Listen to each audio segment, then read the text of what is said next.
हर हर महादेव। शिवशक्ति सिद्धेश्वर अखाड़े में आपका स्वागत है।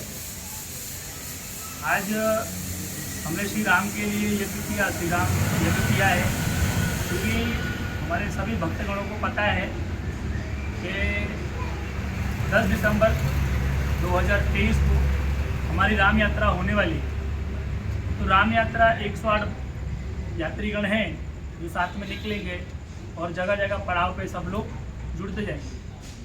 और हमारे एक मित्र हैं, साथ में शिष्य भी हैं, तो आज शस्त्र पूजन भी कराएंगे। उनका एक लाइसेंसी शस्त्र है।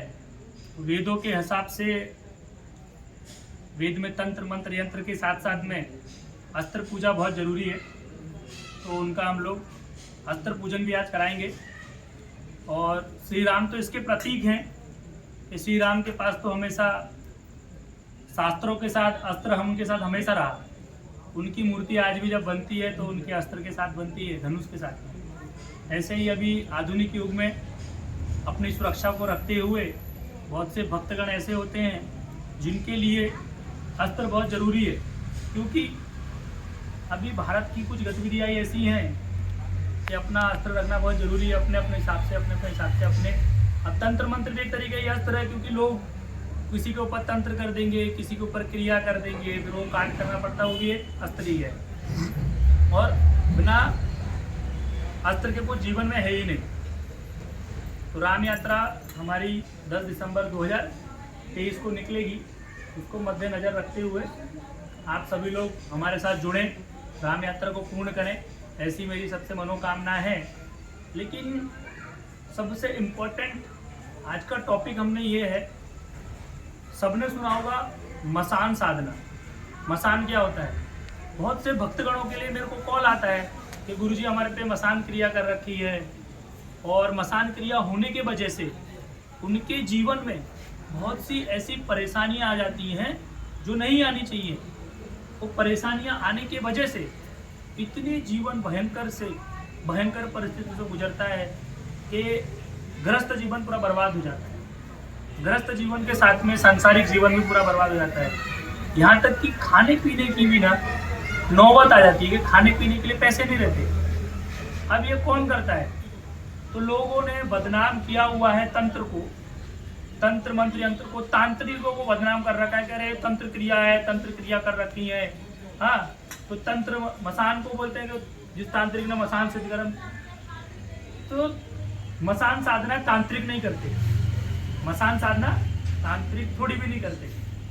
मसान साधना करते ओझा, भगत, औघड़, भोपा, महाराष्ट्र में जिसको बुआ बोला जाता है, बुआ।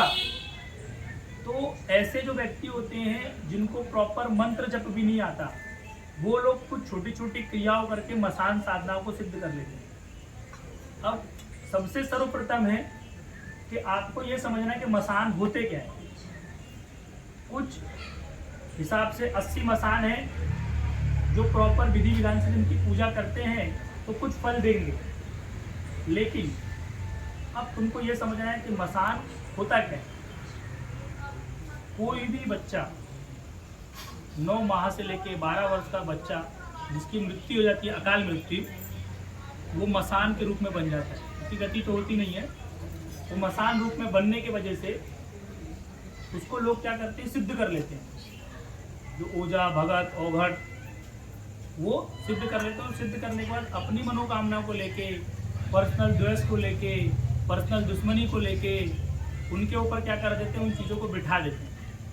अब वो चीज़ क्या करती है, उनके जीवन में तहस नहस कर देती है। नौकरी धंधा बंद करा देंगे, नौकरी धंधा छूट जाएगा, घर परिवार में क्लेश रहेगा, घर परिवार में शांति नहीं रहेगी, खाना खाने के टाइम पे खाना उठा के फेंक देंगे। हाँ, ऐसे केस भी आए कि लोग अधनंगे भी जा घूमते हैं पागल के भांति। तो मसान क्रिया ऐसे होती है। जो भगत हैं, औघड़ हैं, ओझा हैं, जिसको राजस्थान में भोपा बोला जाता है, काले कपड़े पहन के, महाराष्ट्र में बुआ बोल देते हैं। अब इनके वजह से तांत्रिक लोग के बदनाम है। तांत्रिक तो शिव में है और तांत्रिक शिव की पूजा करते हैं। अगर कोई भी तांत्रिक डट ले कि कोई भी कार्य नहीं हो रहा उसको करें, तो तंत्र के माध्यम से, तंत्र मंत्र यंत्र के माध्यम से ही कर सकते हैं। भारत में आज से 30 साल 35 साल पहले एक तांत्रिक हुए जिनका नाम था नारायण दत्त श्रीमाली। नारायण दत्त श्रीमाली के लाखों शिष्य हुए, प्रेसिडेंट अवार्ड मिला था ना। उन्होंने जीवन में कभी भी कोई बलि दी, ना ही बलि उनके शिष्यों ने दी। उन्होंने सिर्फ मंत्रों को सिद्ध किया, तंत्र मंत्र को सिद्ध किया और तंत्र पद्धों के हिसाब से 10 महाविद्यालय सिद्ध करी और लाखों साधनाएं कराई लोगों को, गरीब से भी एकदम बड़े बनाए। तो पहले तुमको ये समझना है कि मसान क्या है। तो मसान आपको मैंने बता दिया। अब सबसे इम्पोर्टेंट ये है कि मसान साधनाएं करनी चाहिए या नहीं करनी चाहिए। गृहस्थ को कभी भी मसान साधनाएं नहीं करनी चाहिए, क्योंकि अगर गृहस्थ मसान साधनाएं करेगा तो वो अपने ऊपर अपने आप क्रिया कर रहा है, अपने जीवन को खुद ही बर्बाद कर रहा है। खुद के छोटे छोटे लक्ष्यों को पूर्ण करने के लिए वो लोग कर लेंगे, लेकिन उसके बाद क्या, मसान को निरंतर पीढ़ी दर पीढ़ी पूजा जाता है। अपने आने वाली पीढ़ी को तो बर्बाद करके ही जा रहा है। उस बर्बाद क्यों हो रहा है? क्योंकि पीढ़ी तो पूरी नहीं पूजेगी। जैसे आप देखेंगे किसी का बच्चा क्रिकेट खेलता है, उसको क्रिकेट में इंटरेस्ट है, लेकिन उसका बेटा फुटबॉल खेल रहा है, उसको फुटबॉल में इंटरेस्ट है। तो यहाँ पे तो इंटरेस्ट का विषय है। अब इसमें क्या है, तुमने तो मसान साधना कर ली, तुमको इंटरेस्ट था तो कर लिया, अब तुम्हारे बेटे को इंटरेस्ट नहीं होगा तो वो करेगा तो उसका जीवन तो नरक में हो ही जाएगा। सर्वप्रथम आप लोग ये सभी भारत के निवासियों से, सनातन संस्कृति से और जितने भी सनातन नहीं, जितने भी पंथ हैं, संप्रदाय हैं, भारत में जितने भी नागरिक हैं, उनसे प्रार्थना यही है कि आप समझो औगर, ओझा, भगत, बुआ इनके चक्करों से बचें। मसान साधना, यक्षिणी साधना, भूत साधना, खबीज साधना, प्रेत साधना, जिंद साधना, इनको मत करो। छोटे छोटे ही तुमको उपलब्धि दे देंगे, 4 महीने की, 5 महीने की, 6 महीने की। उसके बाद भोग विलास के लिए ये आपको परेशान खुद ही करेंगे। इसके लिए गृहस्थ को तो कभी नहीं करना चाहिए साधना।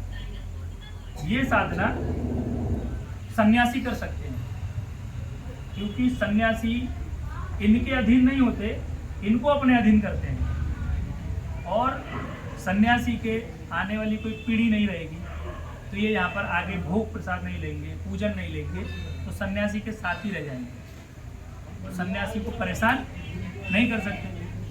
अच्छा, सन्यासी इनको कोई भेंट नहीं देते, जैसे बकरे मुर्गे की भेंट मांगती है मसान साधना, ये नहीं देते। ये फल फ्रूट पे इनको रखते हैं और इनसे काम करा के लेते हैं। आप लोग ये समझना, आपके हित के लिए ये जरूरी है कि जो गृहस्थ में है वो कोई भी मसान साधना नहीं करे। आगे जो भी सन्यासी रूप में जाएगा, मसान साधना कैसे करनी है, 80 मसान है, उसमें से कौन से मसान की साधना करनी है, वो संपर्क कर सकता है, उसको मसान साधना करवा दूँ। दूसरी, अगर किसी भी व्यक्ति को ऐसा लगता है कि हमारे पे तंत्र हुआ है और तंत्र मसान साधना से हुआ है या मसान से तंत्र हुआ है, तो वो संपर्क कर सकता है।